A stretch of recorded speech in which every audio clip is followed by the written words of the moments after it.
up, guys? One Way Up here, back with another video.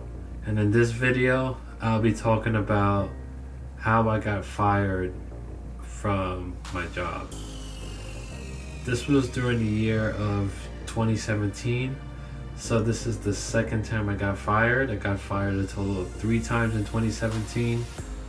That was during a time where I just moved out of my mom's place because I didn't want to move upstate with her. I wanted to be on my own. I didn't like the area that she was moving to, so I moved in with my friend.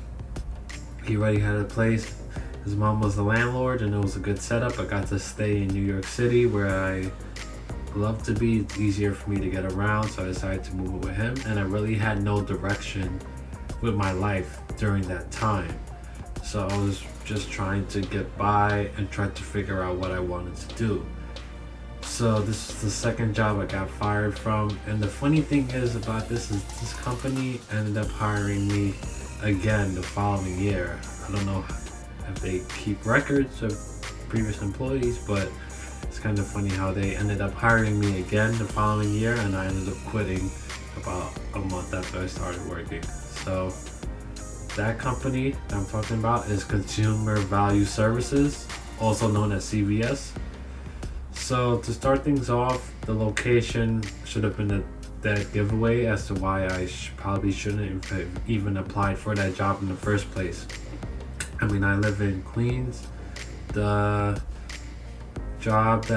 store that I applied for was in Manhattan, in the city, and it took about an hour and a half to 2 hours to get to work and come back because I wasn't driving at the time, didn't have a car or anything like that. And the position that I was going to be working was kind of like a sales associate. So basically I would do everything from unloading the truck for shipments, putting stuff on the shelves, dealing with customers and questions and things like that. So I remember going to my orientation, being a little bit not too excited for the job, but at least knowing that, all right, at least I'm doing something. And I was sort of looking forward to this job, but not too crazy about it. But I definitely was looking at it as an opportunity. At least I'll have some consistent money coming in to help pay for rent and things like that, because I never paid for rent before.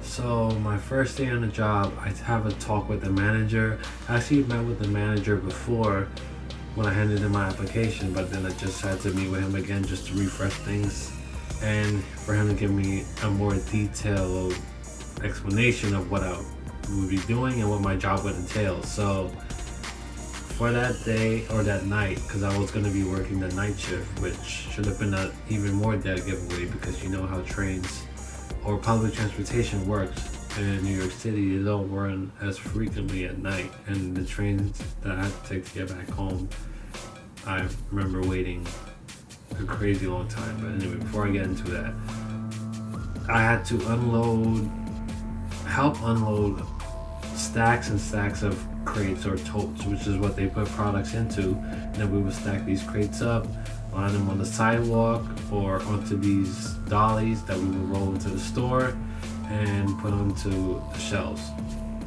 Now, I remember feeling like these crates are never ending. It's just one after another. It just would not stop coming with crates. And I remember this was like cold. This was like in February, so it was in the middle of winter, and it was drizzling a little bit. And I had a guy that was helping me who had been there before. He kind of knew which crates go with which pile of crates and things like that. And I remember watching him, and he's like 20 years older than me, and my back is killing me after doing this, so I can only imagine what he's feeling like and what he goes through. I don't know how he does it, but I remember thinking to myself, all right, this is not gonna work out. And towards the end of the shift, I remember can't wait to go home.